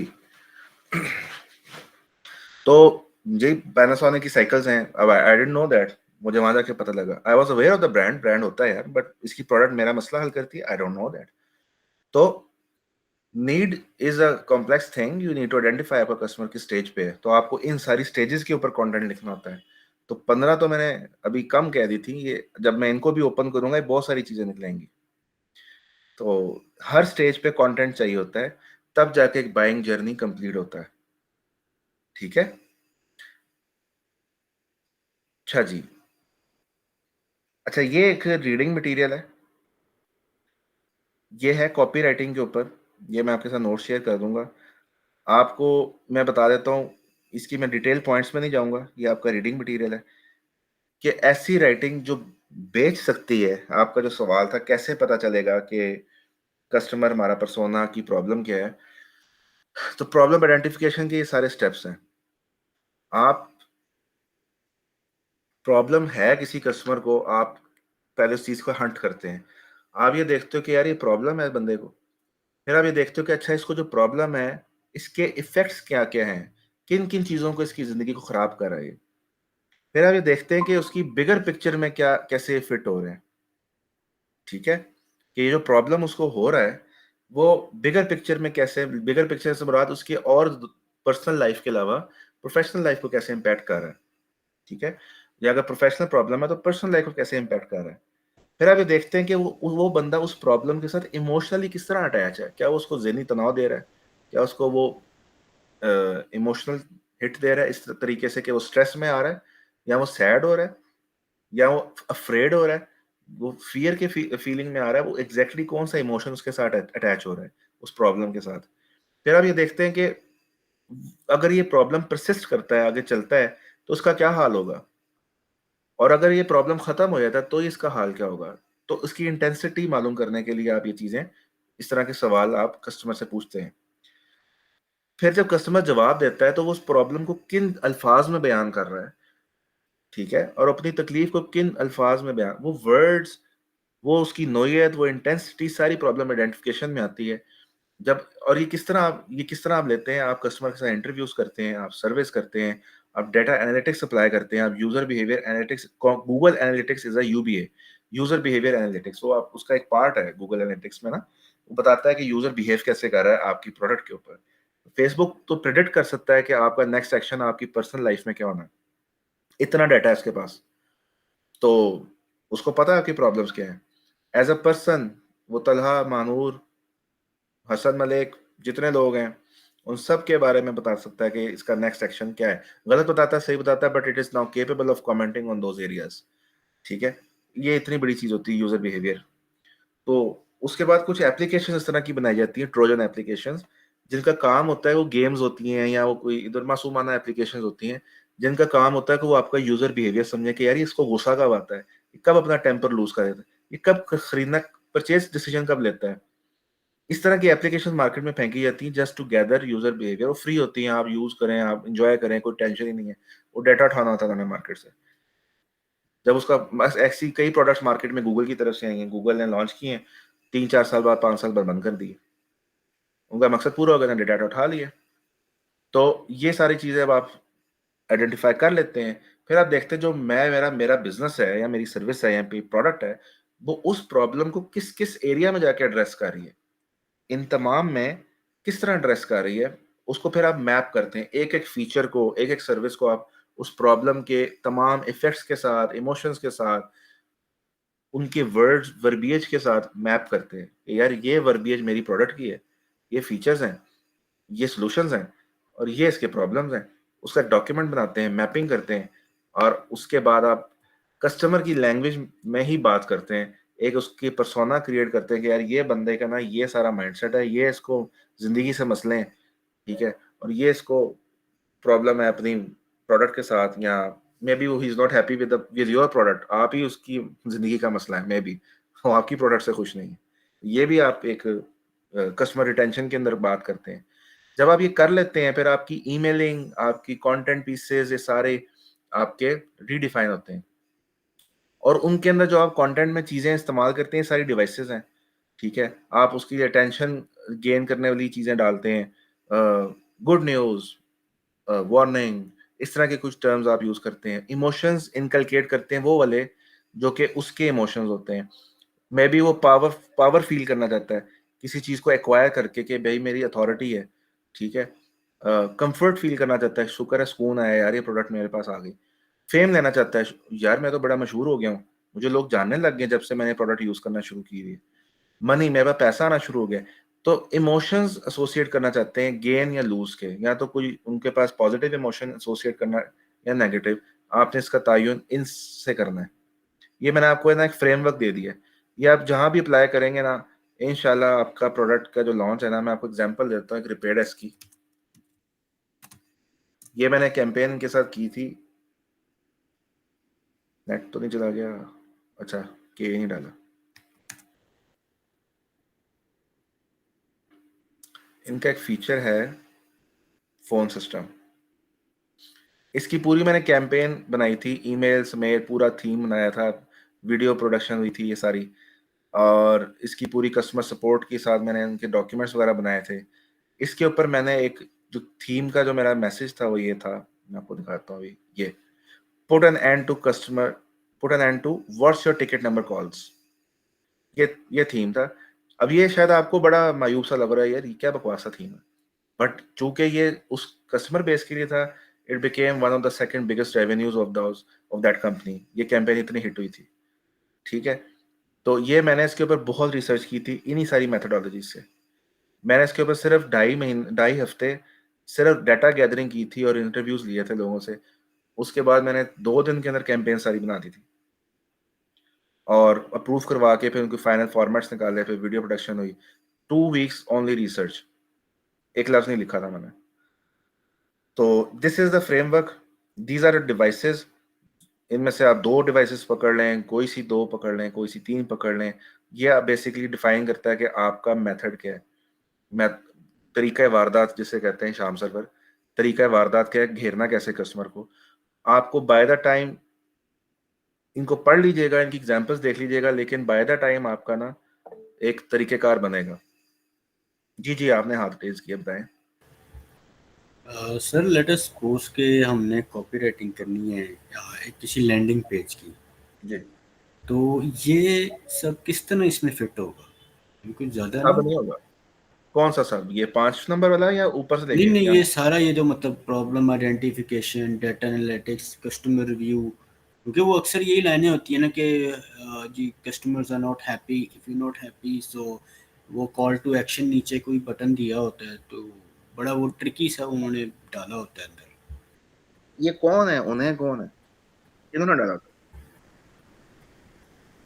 ये कोई मतलब जो लैंडिंग पेज जिन मतलब कंपनीज होती हैं जिन्होंने अपने लैंडिंग पेज बनाए होते हैं, जी।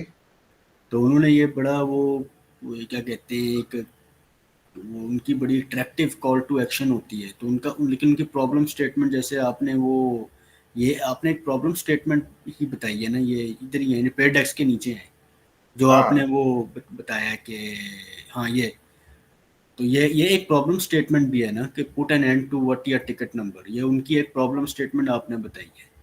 ऐसे ही। तो उसके बाद फिर नीचे कॉल टू एक्शन भी होता है कि आप नहीं तो फिर इधर क्लिक करें या गेट स्टार्टेड ये है, वो है। जी। तो ये जो आपने फॉर्मेट हमें दिया है तो ये सारा इसमें हमने फिट करना है। प्रॉब्लम आइडेंटिफिकेशन है, फिर understand the effects of problem, ये सारा तब इसी के ये अंदर हम हाँ, ये बेसिकली आपको ना जितनी अच्छी अंडरस्टैंडिंग होगी ना कस्टमर की, उतना ही अच्छा आप कंटेंट लिख सकते हैं। लैंडिंग पेज हो, चाहे वो ईमेल हो, चाहे वो एसएमएस एक लाइन का हो, चाहे वो सेल्स कॉल क्यों ना हो। आप फॉर एग्जांपल आपकी अंग्रेजी बोलने में अच्छी है, आपको आपका ना सीईओ कह देता है यार एक कॉल लेगा, मेरा आज बंदा एब्सेंट है, सेल्स करनी है। आपको कस्टमर की सारी सेंस पता है, मे बी आप वो सेल्स क्लोज कर लें, क्योंकि आपके पास पीछे रिसर्च बड़ी स्ट्रांग है, आपको पता है ये बंदे का मसले क्या है। ये बेसिकली आप कॉपी नहीं लिख सकते अगर आपको ये चीजें नहीं पता। अगर आप लिखते हैं तो वो कॉपी बड़ी हल्की है, वो किसी को बेचने के काबिल नहीं होगी। या तो सर फिर जो आपकी आपने पेज शो किए वो पूरा एक लैंडिंग पेज है।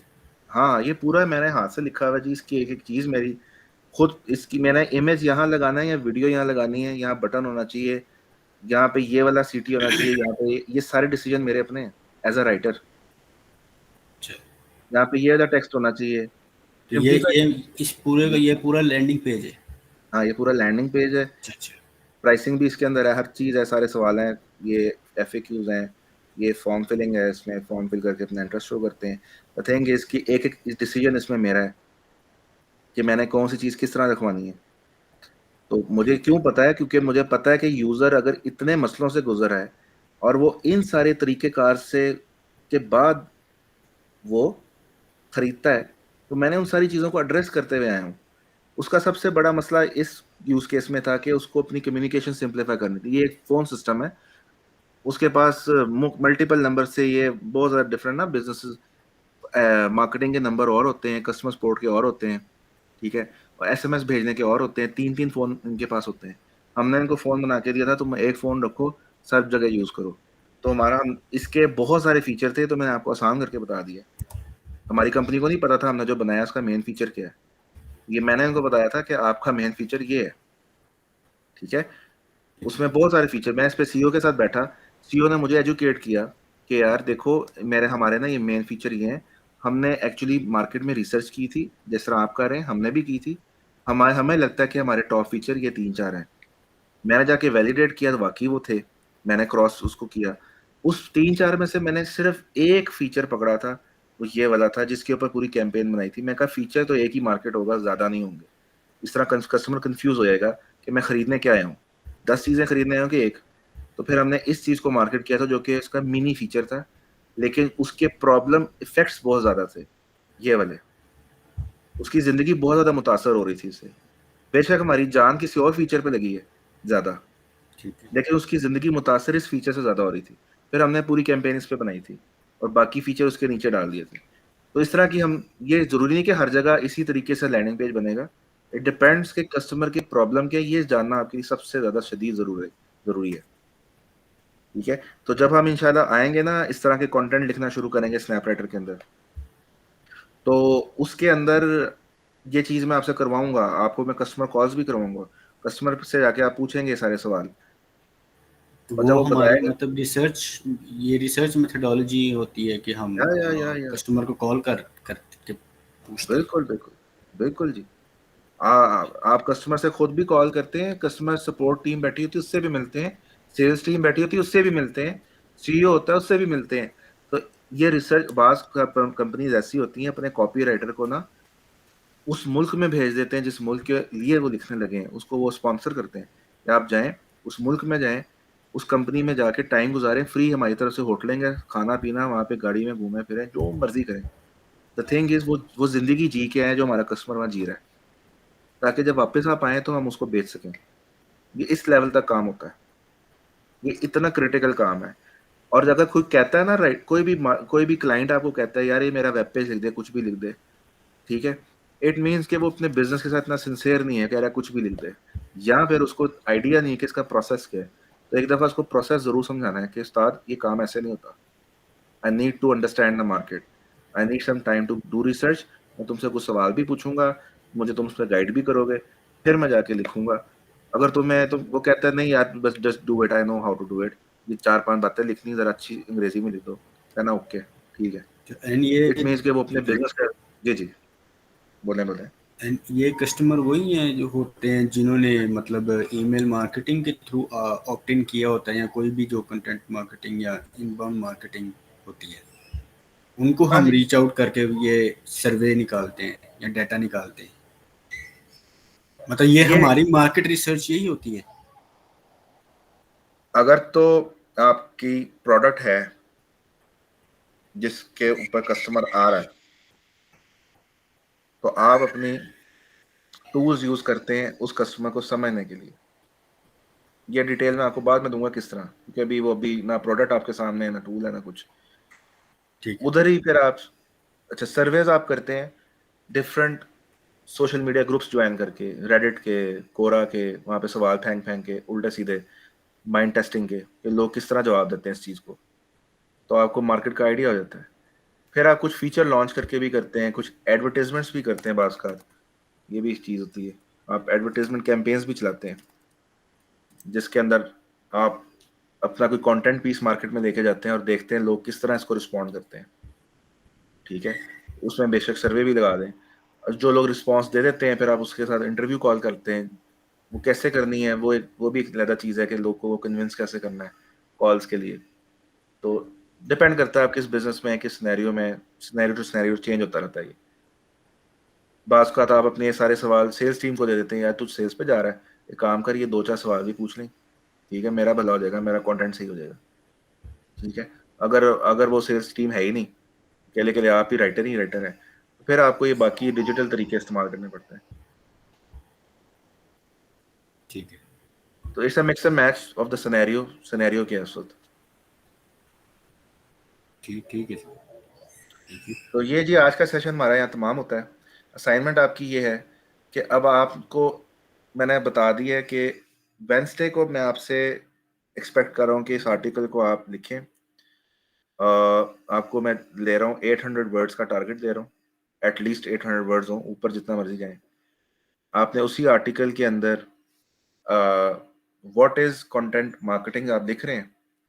ठीक है, आपको मैं दे रहा हूँ एक लिंक, ये वाला, ठीक है, ये मैं ग्रुप में भेज दूंगा। ये टूल है, सॉफ्टवेयर है, स्नैपराइटर। ठीक है, अ, ये क्या करता है क्या नहीं करता, ये डिटेल आप मुझसे इंटरव्यू करें या इस पे रिसर्च करें, कंपेटिटर देखें, I leave this up to you. ठीक है, इसके ब्लॉग के दोबारा ऊपर भी बताएं चीज, क्या करना है, मतलब इस टूल के मैं साथ क्या अभी करना है? बता रहा हूँ। कंटेंट मार्केटिंग का एक पूरी ब्लॉग पोस्ट लिखिए आप।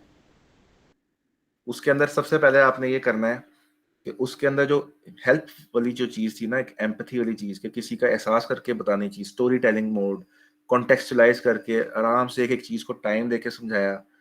ठीक है, ऑफ कोर्स मैं ये नहीं चाह रहा कि एक ही चीज रिपीट करें, लेकिन एक चीज को इलेबरेट तो करें, एग्जांपल्स दे दे के अच्छे तरीके से समझाएं। उसके लिए आपको 25-30 लिंक्स पढ़ने पड़ेंगे कंटेंट मार्केटिंग के ऊपर, होते ही लोग समझा कैसे रहे हैं। ठीक है, तो वो अपने नोट्स लिखें, पॉइंट्स बनाएं, तो उस चीज को जरा इम्प्रूव करें उस एस्पेक्ट से कि जो लिख रहे हैं that should make sense for the reader. ठीक है, नंबर 2, उसके अंदर आपने ये वाला काम करना है स्नैप राइटर के हवाले से। स्नैप राइटर के बारे में आपने पढ़ना है कि स्नैप राइटर क्या है, वो किस तरह के लोगों को एड्रेस कर रही है, क्या नीड्स, क्या प्रॉब्लम्स को एड्रेस कर रही है। ठीक है, और कंटेंट मार्केटिंग के उस ब्लॉग पोस्ट के अंदर मैं उसका जिक्र कहाँ कर सकता हूँ या कर सकती हूँ। The best place to, you have to spot the best place जहाँ पे आप उसका लिंक लगा सकें, उसके बारे में बता सकें कि ये वाला प्रोडक्ट आपको इस तरह हेल्प करेगा। हेल्पिंग मोड में ही रहना है, बेचना कुछ नहीं है। ठीक है, कि ये लें आपकी जिंदगी आसान हो जाएगी, चांद पे पहुंच जाएंगे, नहीं। जो बात ऑलरेडी चल रही है, व्हाट इज कंटेंट मार्केटिंग, उसी में रहते हुए आपने उस प्रोडक्ट को फिट इन करना है कि ये एक प्रोडक्ट आपको हेल्प कर सकती है। उस प्रोडक्ट को समझने के लिए आप उसका ब्लॉग पढ़ें, मार्केट रिसर्च करें, कंपेटिटर्स को पढ़ें, पोजीशनिंग समझें, और एक कंटेंट मार्केटिंग का पूरा एक आर्टिकल आपने तैयार करना है। ठीक है, ये 2 असाइनमेंट्स हैं एक ही उसी ब्लॉग पोस्ट के बारे में, कंटेंट मार्केटिंग। नंबर 1 बेहतर करें, नंबर 2 स्नैप राइटर का लिंक लगाना है, थोड़ी सी डिस्क्रिप्शन देके ये आपको हेल्प कैसे करेगा। और अगर आपको कोई जगह नहीं मिलती, इन केस कि आपको नहीं समझ आ रही, तो ये स्टेप 2 है। इसका मतलब ये नहीं होगा कि आपने स्टेप 1 मिस कर देना है कि चूंकि जगह नहीं मिली थी मैंने इंप्रूव भी नहीं किया। इंप्रूव करना एक सेपरेट टास्क है, स्नैप राइटर को इंक्लूड करना एक सेपरेट टास्क है। ठीक है, आप इधर ही हैं कि चले गए? हेलो, जी सर। जी इधर ही, सही इधर ही। हाँ, असाइनमेंट समझ आई? जी आ गई है समझ। इम्प्रूव करना है और उसमें स्नैप राइटर को ऐड करना है।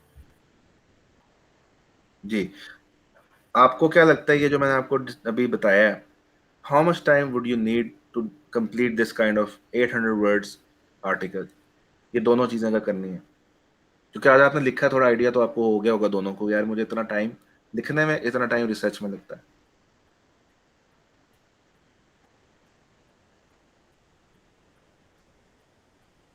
एक दिन में वेडनेसडे, मेरा ख्याल है मैं कर लेती हूँ। एक दिन में हो जाएगा? और जी तला, वो जिस आपको? तरह आपने बताया 20-25 आर्टिकल, डेढ़ डेढ़ दिन तो लगेगा। ठीक है, आप वेंसडे तक टाइम लें। ठीक है, आज संडे है, पूरा मंडे, पूरा ट्यूसडे, वेंसडे शाम को आप अपने अपने आर्टिकल्स को ना मुझसे शेयर कीजिएगा, तो मैं उसको देखूंगा। ठीक है, इसको मैं पब्लिश नहीं करूंगा अभी। ठीक है, पब्लिश मैं तब करूंगा जब आपका इसके ऊपर हाथ सेट हो जाएगा, इस एक आर्टिकल के ऊपर। ठीक है, उसमें से फिर मैं आपको फिर सेकंड असाइनमेंट जो होगी वो पब्लिशिंग के लिए यूज होगी, जो कि डिफरेंट होगी सबके लिए। अभी तो मैंने एक टॉपिक सबको दिया ना, उसके अंदर सबके पास अलग अलग टॉपिक होगा। ये वाला जो असाइनमेंट है ना, इसके अंदर आपका जो बेस्ट वाला होगा वो नॉमिनेट हुआ फॉर पब्लिशिंग। सेकंड वाले में जो सबके फर्क फर्क होंगे वो सब के सभी nominated for publishing, unless until उसमें कोई मिस्टेक वगैरह ना हो।